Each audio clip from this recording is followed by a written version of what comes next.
Hey, what's up, everybody? Video 44 coming at you with another video. All right, so I heard about Brett Farve's situation. I'm just going to speak as freely as I can with the little information that I have on the situation. I watched the segment, Undisputed, and listened to what Skip and Shannon had to say.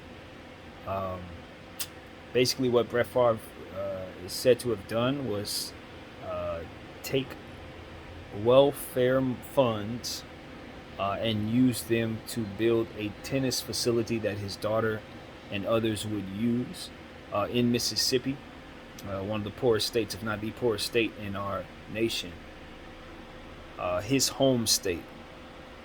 It's really tough to look at that as anything other than a bad guy's decision. You know, just a bad guy's decision. You cannot make excuses for that type of behavior. Unfortunately, when you have what he has and have been accused of what it is he's doing. Now, do I think it's a good thing when you want to do something for your daughters or create a tennis, uh, you know, place for people to go to and all that? Of course, that's great, man. We love having buildings. Look, I've grown up as someone who very much appreciated going to rec centers and places like that were built by people who did whatever they did to build those centers. So I don't know how those centers were built. For all I know, the centers I went to were built with money that shouldn't have been used to be built with. I don't know.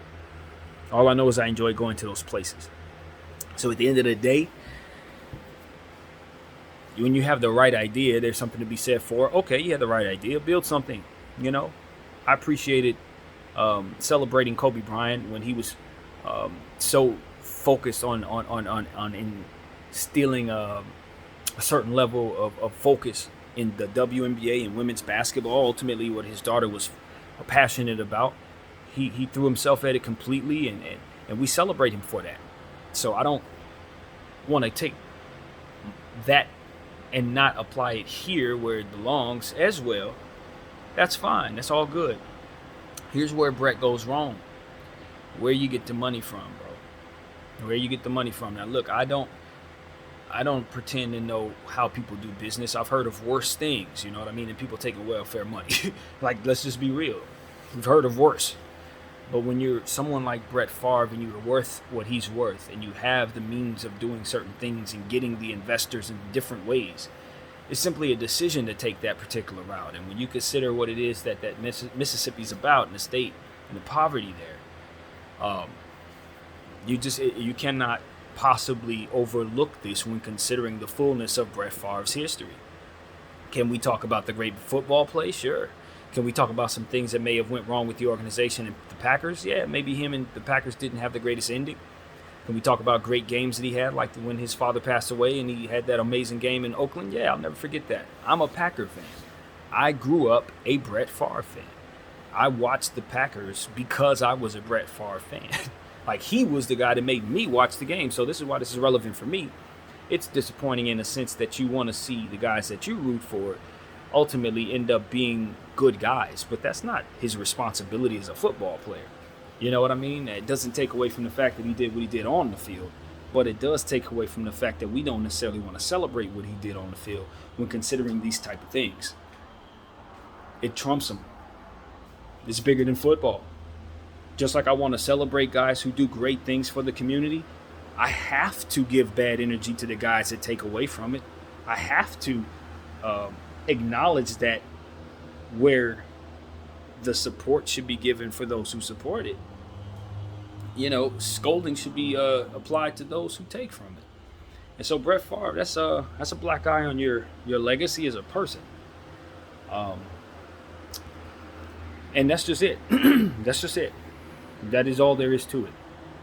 We live our lives doing the things that we can live with and ultimately leaving behind the legacy we want to leave behind. But sometimes we make the wrong decisions and do things for reasons that don't uh, ultimately take that into account.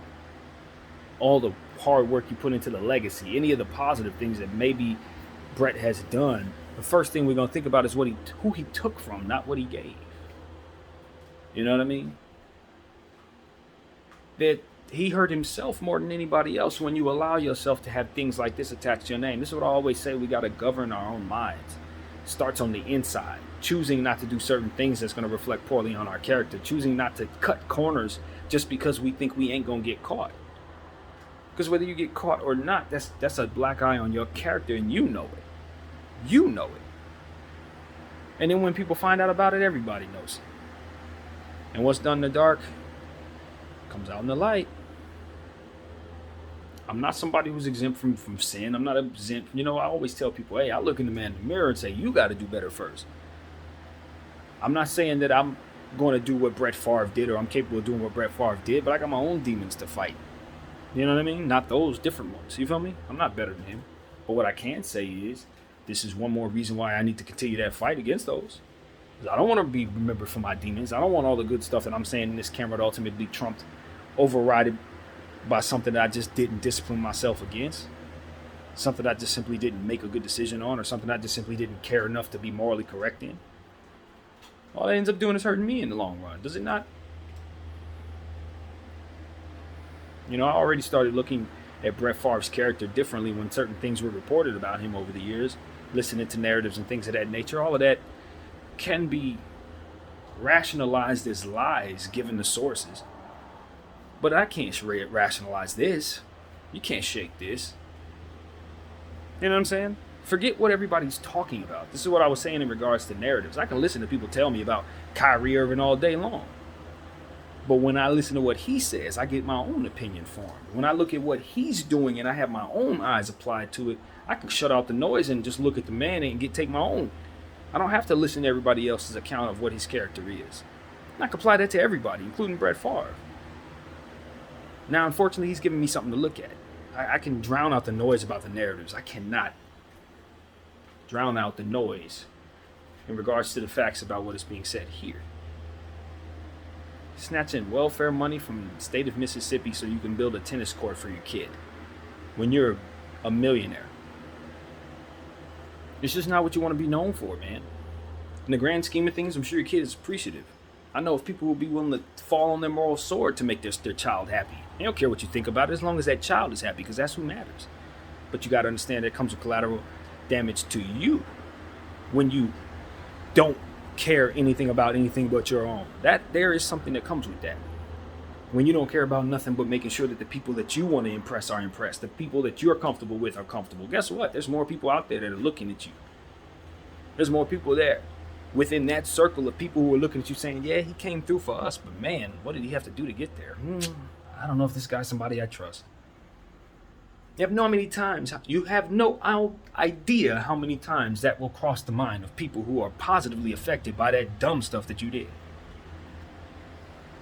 You see what I'm saying? People don't even think about that kind of stuff. You think they patting you on the back after you do that? If they know how you got that money, they're going to look at you a certain way themselves. Just off of the sheer notion that you'd be willing to do something like that, and that is why you don't allow yourself to do anything like that, because you know it reflects poorly upon you.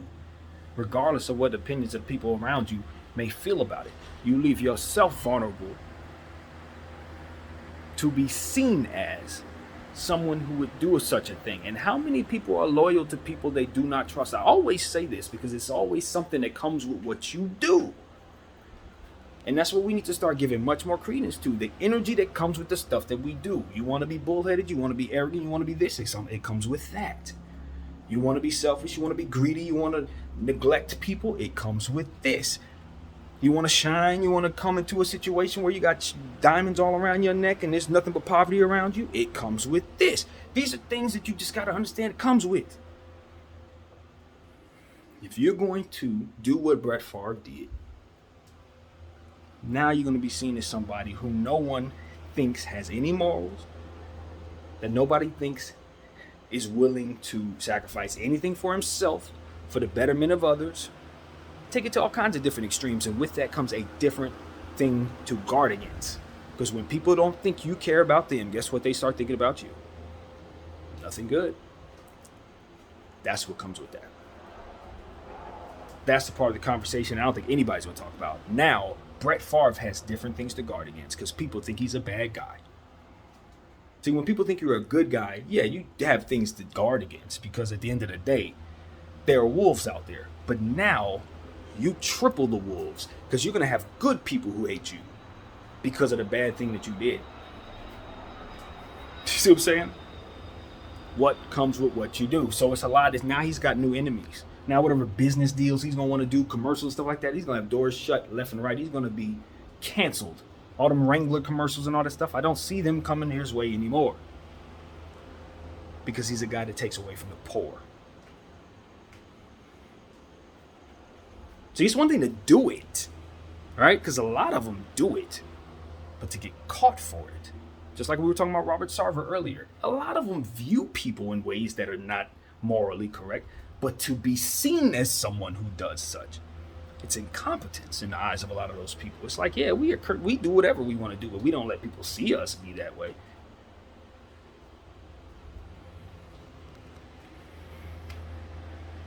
I hate that I understand the mentality. I hate that I understand it, but I do. I do. And I also understand people who are looking at Brett Farve saying, you're the worst kind of guy. Because you're the kind of guy that you have so much talent, have accomplished so much in this life, found yourself in a position to have lived your dreams. And you're still trying to take away from people who weren't afforded even a fourth of that, a third of that. It wasn't enough for you to be given so much. You still want to take from people who have so little.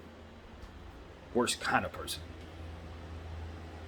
That's what I think of Brett Farve when I hear about this story. Not a guy who's trying to do something for his family or the people in his community. Nah. A human being that was willing to take from people who have nothing. That's what he allowed himself to be seen as.